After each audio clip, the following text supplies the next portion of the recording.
Hello class 12, welcome to history lecture. We will continue with our third chapter and our today's topic is railways.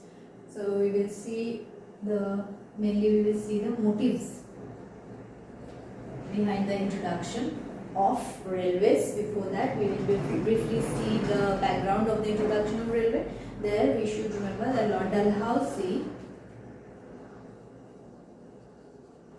is regarded as the father of Indian Railways.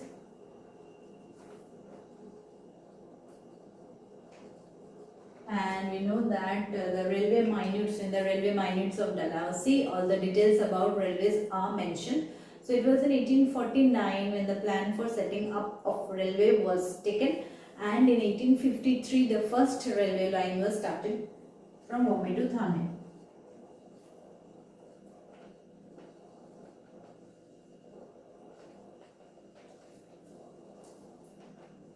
From Bombay to Thane,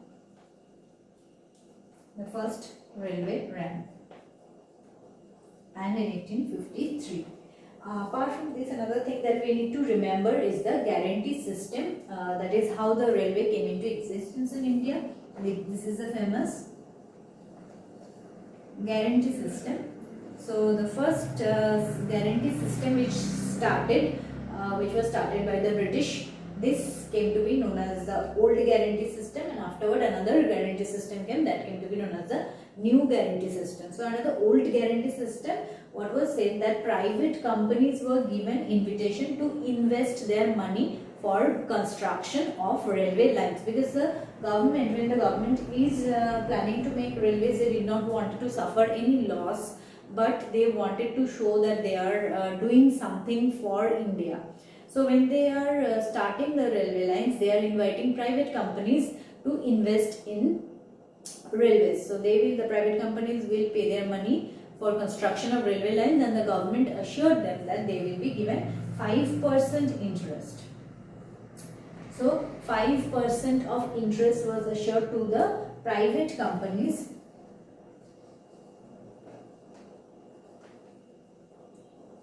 for investing in railways, and it was also said that this interest was quite high, 5% of interest over what they are getting. Whether railway is suffering loss or whether it is whether it is going through profit, that they will not see, but the government will give 5% interest to those companies who are investing in the railways. So this was the old guarantee system, and under this we see that the Indians were unhappy with this, because all the taxes and all the things, all the money that is collected from India, that is actually being given to the private companies. In short, this is the old guarantee system, and then comes the new guarantee system.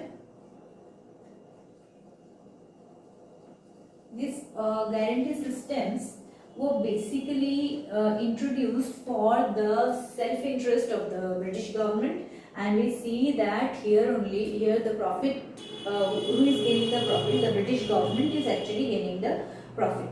So under the new guarantee system, the interest amount was reduced from 5% interest. It was said that 2% of interest will be given to the private companies who are investing in railways. Moreover, it was also said that the profits will be shared by the company as well as the British government. That is, the English East India Company was asked to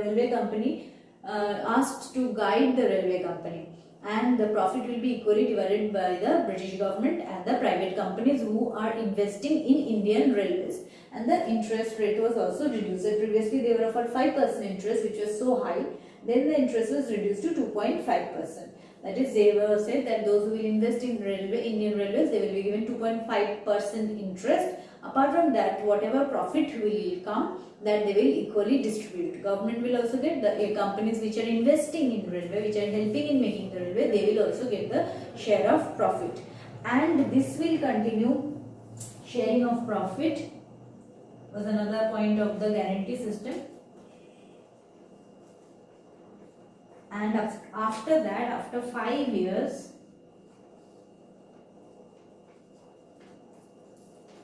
it was said that if the government wish then the government can take away the railways completely in their own hand. So the entire profit then the government can get once it takes the full railway under its own hand. So till 5 years they will share the profit. Whatever profit is coming, that they will share. Apart from profit sharing, they will give extra 2.5% interest to the companies which are helping in the construction of railway lines. So this was the guarantee system, and there what we see is that, and this was how railway was started in India. So this is the beginning of railways in India. Now we will see what are the motives behind the introduction of railways in India, because there were several motives on part of the British to introduce railways in India. Now we will see the motives. They had several motives, and first and foremost we see that they had there was a blame on them when they were ruling for so long, and they had not done anything for India. To stop this blame, this was their main motive. They wanted to do something in India which will be for their own profit, but they can say that they are doing it for the Indian people. For that they wanted to introduce, that was the main motive, that is to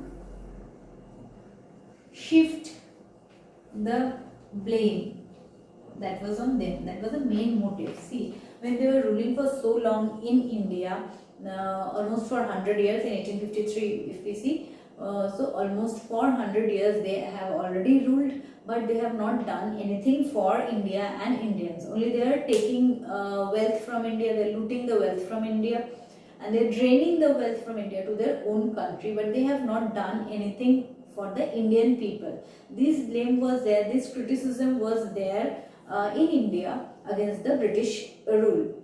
So now they wanted to do something which they can say that they are doing it for the Indian people, but actual profit they will get.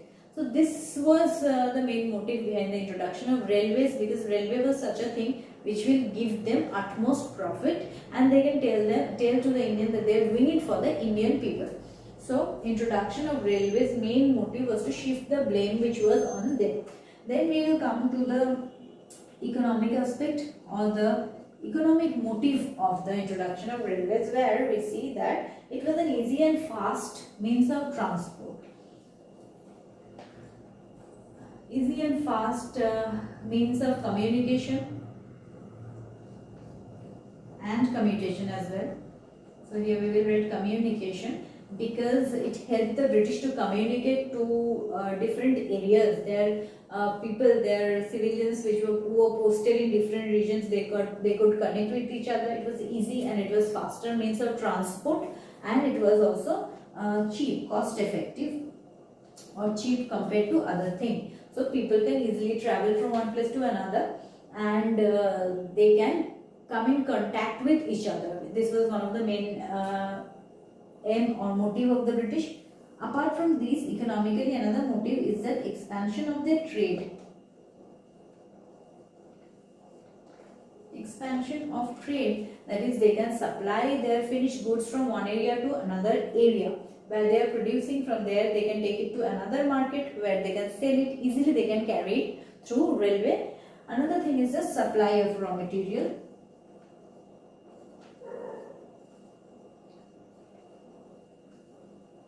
Supply of raw material was another motive behind the introduction of railways, where we see that they can supply the raw materials which are produced in one part. From there they can take it to an industrial part. Raw materials can be supplied from, say, Bengal to Surat, and in Surat they can make the finished goods. So this was another motive behind the introduction of railways. So these are basically the economic motive, where we see that expansion of trade and commerce and supply of raw material and the easy and fast means of communication are the main factors, main economic factors for which the British are introducing railway. So here you can see all the things that we have mentioned are for the profit of the British themselves. Nothing is there for the Indians. So they are saying that they are introducing railway for the Indian people, but the profit is mainly theirs. So they are considering their own profit while introducing railways in India. Then we will come to the political factor. Politically, what we see that they wanted to expand their administration in India. That was their main motive. So for expanding their administration, this railway helped them a lot, helped them to a great extent, because they could bring remote areas under their administration.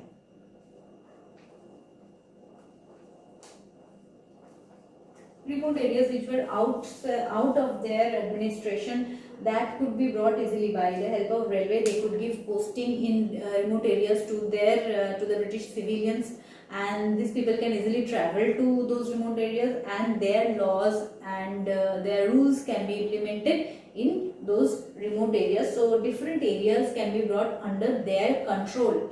They wanted to expand their rule. So politically this was a motive for introduction of railways, where they wanted to expand their rule. Their rule, which was limited to only the central places, only the princely states, now is expanding far and wide with the help of railways, and we see that they could implement their rules and policies there. Their rules and policies which they could not implement in far away distant places, now with the help of railways they can implement their rule in far and distant places, and they can send their people and give posting to their people in different remote areas to see whether their rules and their laws which they have passed are being followed or not in the distant rural areas. So this was another important factor. This was a political factor. Apart from economic and political, another factor that we will see is the military factor, which was also an important motive for the introduction of railways in India. Military wise, we see that warfare was one of the main motive. So in time of warfare, they need to transport the militaries from one place to another. Wherever there is war, they may need to send more army. So this transportation of armies in time of warfare, this was a major aim of the introduction of railways, because whenever there is warfare, if they need to transfer more and more army in that affected area, they can easily send. So this helped them during the time of the revolt of 1857. We should remember this, that during the Sepoy Mutiny, the areas which were most affected, the British could easily send their army to that places. So transportation of army was another major factor for the military factor for the introduction of railway. Also we see with the help of railways, they could control or tackle easily the famine affected area.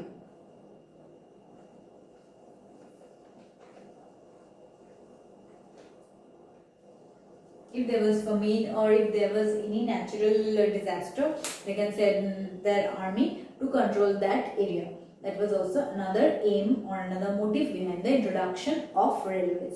So these are basically the motives or the factors that led to the introduction of railways in India. And there we see that most of the motives or the factors for introduction of railways in India was for the British themselves and not for the Indian people. So we see that the railway in India, railways which were introduced in India during the 19th century, was mainly done for the own benefits of the British. Thank you.